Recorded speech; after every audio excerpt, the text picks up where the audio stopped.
Walking is the only therapy your ancient brain was actually built for. There is something your body has been trying to tell you every single day, and you have probably been ignoring it for years. Not because you are stubborn, not because you lack discipline, but because nothing in the modern world was designed to help you hear it. The message is not dramatic. It does not come with symptoms or warning labels.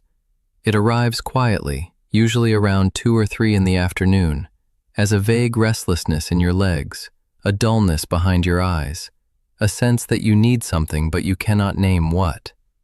Most people reach for coffee. Some scroll their phones.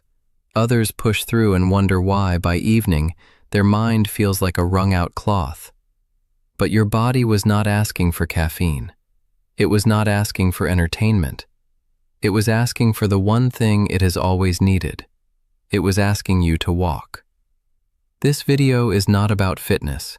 It is not about steps and calories and weight loss. It is about something far older and far stranger, the relationship between human movement and human sanity. Because here is what the science is beginning to confirm, in very precise and sometimes unsettling detail. Your brain was never designed to sit still. It was never designed for offices, for screens, for the kind of motionless, focused attention that the modern world demands for 8, 10, 12 hours a day. The human brain evolved over millions of years inside a body that was almost always moving. And when that movement stops, something goes wrong at a level so deep that no amount of therapy, no supplement, no mindfulness app has ever been able to fully replace it. What we are going to explore today is why that is true, not as a metaphor, not as wellness advice, as biology, as the actual story of what your nervous system was built for and what happens to it when it does not get what it needs. The restlessness you feel after hours of sitting is not weakness.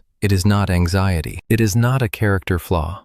It is your ancient brain sending a signal that has been sent by every human body for 200,000 years. The question is not whether to listen. The question is whether you have ever understood what it is actually saying. Let us start somewhere unexpected. Let us start with your feet. The human foot is one of the most sophisticated structures in the known biological world. 26 bones, 33 joints, more than 100 tendons, muscles, and ligaments. And embedded throughout all of that architecture, a dense network of sensory receptors whose entire job is to read the ground and send that information upward through your nervous system at extraordinary speed. When you walk on an uneven surface, gravel, grass, a forest path, those receptors fire constantly. They are measuring pressure, texture, angle, feedback, and all of that information travels directly to the brain, where it does something that no one expected when researchers first started looking closely. It regulates the flow of cerebrospinal fluid through the brain itself. This discovery, published in 2023, stopped a lot of people cold.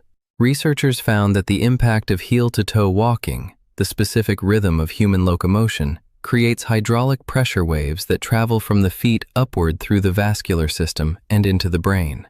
These waves synchronize with blood flow in a way that increases cerebral perfusion, particularly in the prefrontal cortex and the hippocampus. In plain language, walking pumps your brain, not metaphorically, mechanically. The act of walking increases blood flow to the regions of the brain responsible for memory, decision-making, emotional regulation, and creative thought. And the effect begins within minutes of starting to walk, and fades within minutes of sitting back down. For hundreds of thousands of years, the human body walked an average of 12 to 16 kilometers a day. Not because ancient humans were particularly virtuous or health conscious, because the world required it. To find food, to follow animals, to move between water sources, to maintain the social bonds of a traveling group, humans walked. They walked while talking. They walked while thinking. They walked through problems they could not solve sitting down. And their brains, over deep evolutionary time, came to depend on that movement as a baseline condition, not a bonus activity. When that baseline disappears, something in the brain goes looking for it. If you have ever noticed that you think more clearly on a walk than you do at your desk, that is not imagination. A 2014 Stanford study found that creative output increased by an average of 81% while people were walking compared to sitting. 81%. and the boost persisted even for several minutes after the walk ended, as though the brain carried the momentum of movement into stillness.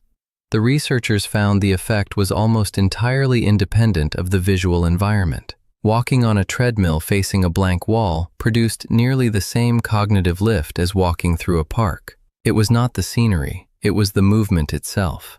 But creative thinking is only one piece of this. The deeper story involves something the brain does when it has no immediate task to perform. Scientists call it the default mode network. And understanding what that network does, and what walking does to it, changes the way you see almost everything about how modern life makes people miserable. Before we go further, if you have made it this far into the video, there is a good chance this is the kind of content you want more of. This channel exists to explain what modern life does to the ancient brain, and why so many things that feel like personal failures are actually perfectly rational responses to a world your nervous system was never designed for. If that matters to you, subscribing and hitting the like button genuinely helps this channel reach people who need to hear this. Thank you, and let us keep going. The default mode network is a set of brain regions that activates when you are not focused on any particular external task. It used to be called the resting state network because early neuroscientists thought it was what the brain did when it was idle. That turned out to be completely wrong.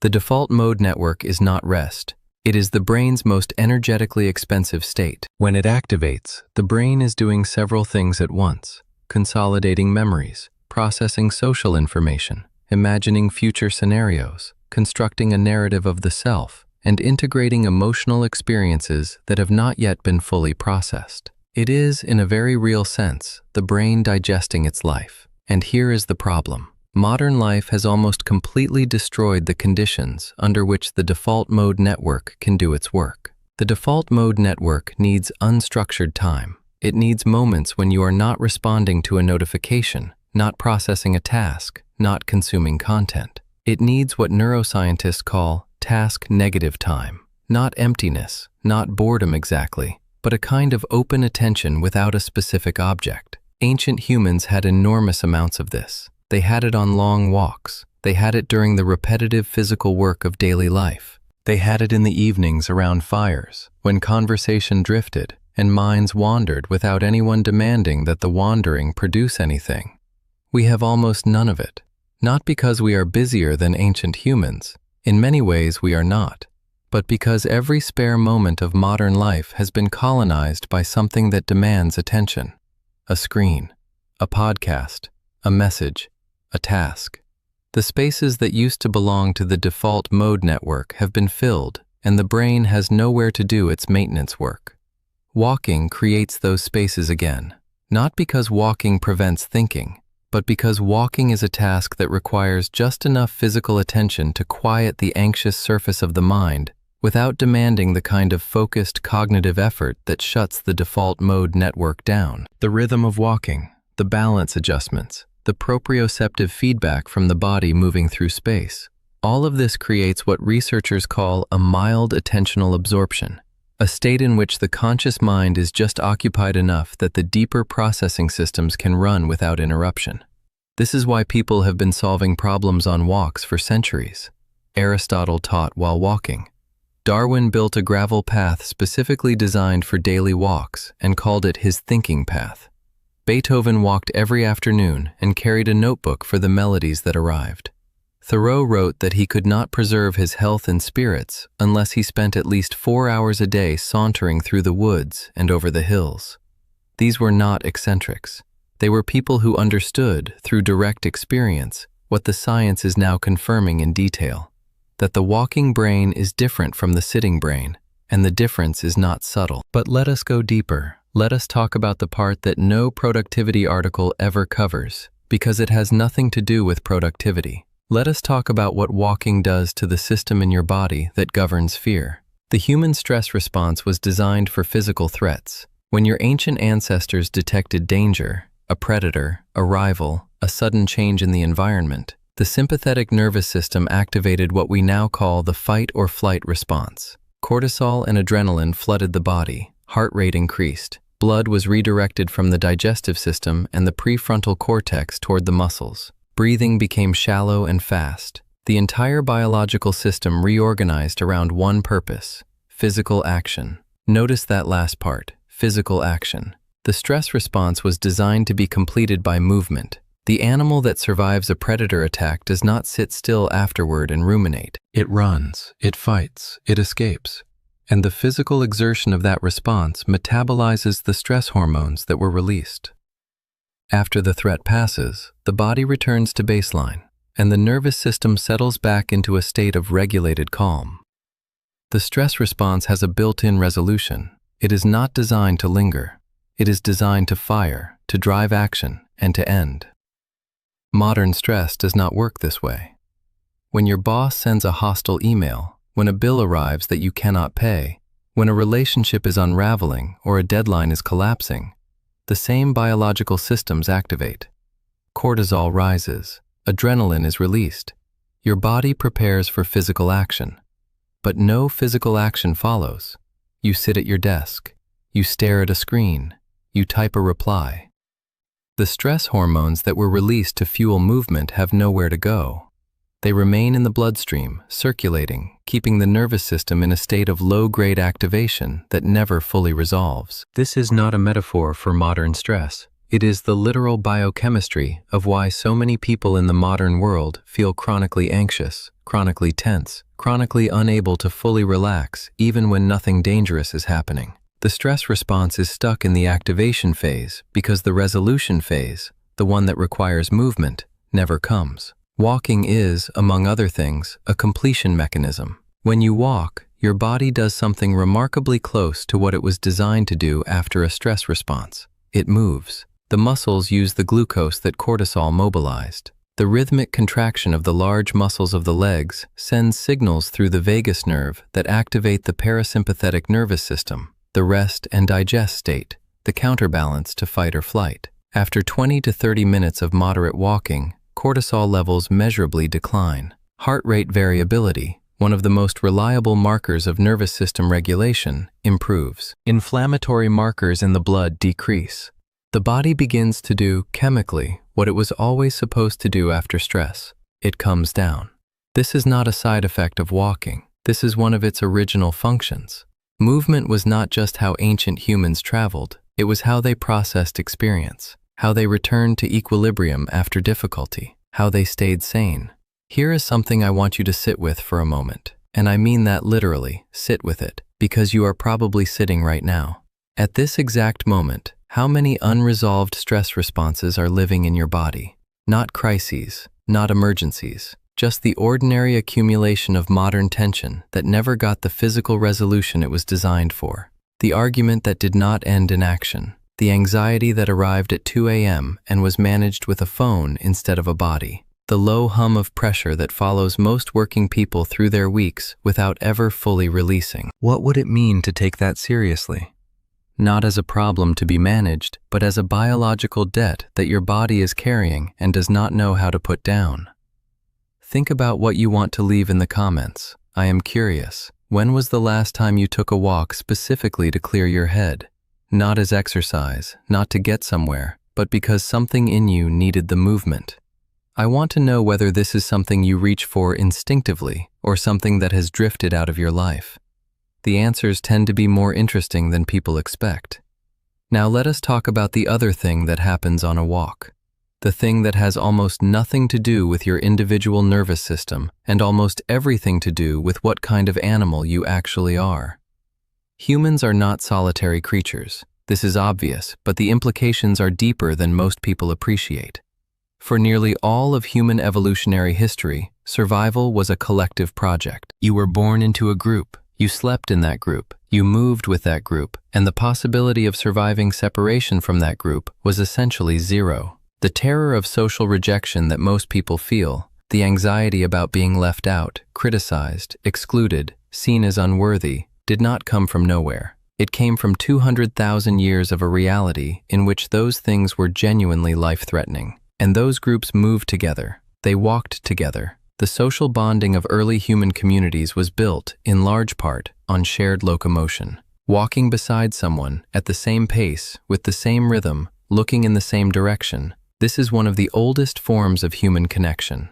Researchers studying what they call the shoulder-to-shoulder versus face-to-face dynamic have found something striking. Difficult conversations are significantly easier when they happen during side-by-side movement than when they happen face-to-face across a table. Confessions come more easily. Vulnerabilities are more accessible. Defenses soften. This is not surprising if you think about it from the evolutionary perspective. A face-to-face confrontation with direct eye contact is, in primate terms, a threat display. It is the posture of challenge and assessment. Walking beside someone, by contrast, signals alliance. We are moving in the same direction. We are facing the same horizon. Physiologically, the experience of shared movement downregulates the threat detection systems in the brain and creates a sense of coordination and safety that does not come easily in any other context. This is why the great conversations of your life probably did not happen in conference rooms or across dining tables. They happened in cars, late at night, when you could not see each other's faces. They happened on long walks, when neither of you was performing. They happened in the in-between places, the unstructured transitions, the moments that the modern world has systematically eliminated in favor of scheduled, seated, agenda-driven interaction. The loss of walking as a shared social practice is not a small thing. It represents the removal of one of the most ancient and effective contexts for human intimacy. And intimacy is not a luxury. Social connection is, in every measure we have, one of the most powerful predictors of mental health, physical health, and longevity that science has ever identified. More powerful than most medications, more reliable than most interventions. And it is built, in part, on movement. There is a reason that every major contemplative tradition has walking at its center. Buddhist walking meditation, the Christian pilgrimage, the Jewish tradition of Shabbat walking, the indigenous practice of vision walks, of moving through land as a form of prayer and perception.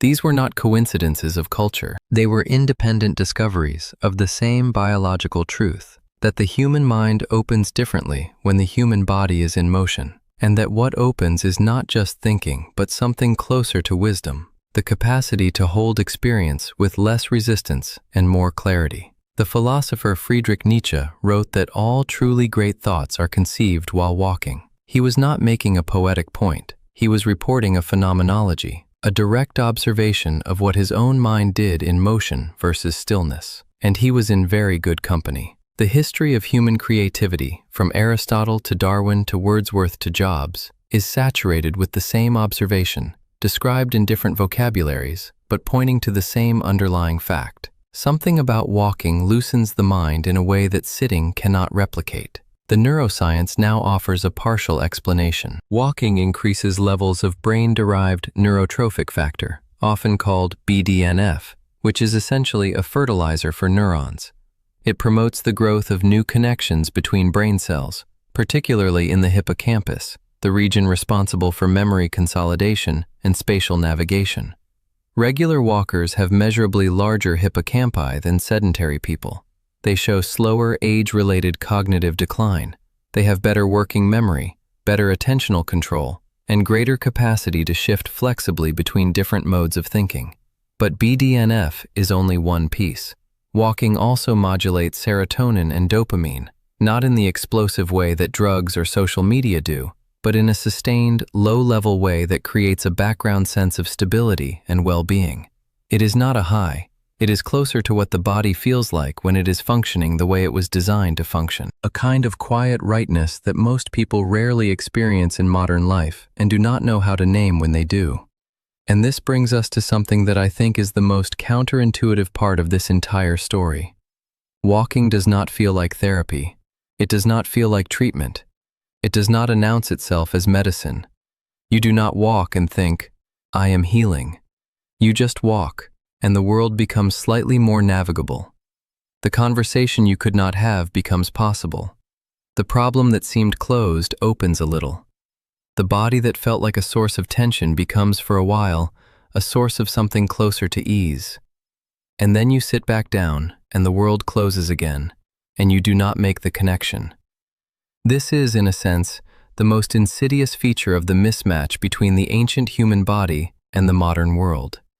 The things that damage us are constant and visible and loud. Screens, schedules, artificial light, processed food, social media, the endless performance of attention. They are everywhere. They are normal. But the things that would correct the damage are quiet and simple and easy to dismiss as insufficient. A walk, a night of real sleep, a meal eaten slowly with people you love, time that does not produce anything. We live in a world that has made the remedies feel naive and the damage feel inevitable. That is the deepest confusion that evolutionary mismatch creates. Not just that modern life is hard on the ancient brain, but that the ancient brain's medicine is so plain that the modern mind refuses to take it seriously. You already know that walking helps. Every person who has ever taken a walk to clear their head knows this in their body, if not in their mind. What is new is understanding why. What is new is taking seriously that this is not a preference or a personality trait or a luxury. It is a biological necessity of the same order as sleep or food or connection. Your nervous system was built inside a moving body. When the body stops moving, the nervous system begins, slowly and quietly, to malfunction. Not dramatically, not all at once, but in the ways that feel most personal. The anxiety that will not release, the mind that cannot stop, the exhaustion that sleep does not fix, the persistent sense that something is missing that you cannot quite name. Something is missing, and it has been missing for most of your adult life, waiting in the most ordinary form imaginable. The good news, and it is genuinely good, not the performed optimism of a self-help book, is that the prescription is almost embarrassingly accessible. Not a medication that requires a prescription and costs $100 a month. Not a supplement that may or may not work. Not a protocol that requires equipment or expertise or a significant restructuring of your life. 20 minutes. Outside. Moving at whatever pace feels natural. No destination required. No podcast required. No performance of fitness required. The research on the minimum effective dose for many of walking's cognitive and emotional benefits lands consistently around 20 to 30 minutes of moderate walking 5 days a week. Not a marathon, not a challenging hike, though those carry their own additional benefits. Just the basic locomotion that your body was designed for, at a pace that would have been utterly unremarkable to any of your ancestors. Done with enough regularity that your nervous system begins to trust that it is going to get what it needs. The response to that reliability is not dramatic either. You do not suddenly feel transformed. What happens is more like the return of something you had forgotten was supposed to be there. A quieter baseline, a slightly lower threshold for overwhelm, a sense, after difficult things happen, that you have somewhere to take the feeling, some physical process by which the stress can complete itself and release. It does not make life easier. It makes the nervous system better at moving through life, which is a different thing and a more honest promise. There is a version of you that walked more, not the fantasy version, the athlete, the morning person, the person who has everything figured out, just the version of you that gave the ancient brain the movement it was actually built for, often enough that the nervous system stopped carrying the weight it was never designed to carry alone. That version is not far. It is approximately 20 minutes away on any given day, in any direction from wherever you are sitting right now. If this video changed something for you, even a small thing, if it reframed something that you had been thinking about in a different way, it would mean a great deal to have you subscribe to this channel and leave a like on this video. This is the kind of content that takes a long time to research and think through carefully, and the algorithm only shows it to more people when the people who find it signal that it mattered. So if it did, that small action has an outsized effect. Thank you for watching this far. The body knows things the mind has forgotten how to ask for. It knew, before you could read, that morning light was different from evening light. It knew that hunger was not an emergency. It knew that fear, properly met, had a shape with a beginning and an end. And it has known, every single day of your life, that it was built to walk. Not as exercise, not as discipline, as the basic, irreplaceable, deeply ordinary act of being a human animal in a body that is still, beneath everything the modern world has built around it, exactly what it has always been. Go take a walk, not to be healthier, not to be better, just because your brain is asking. And it has been asking, in one way or another, every single day.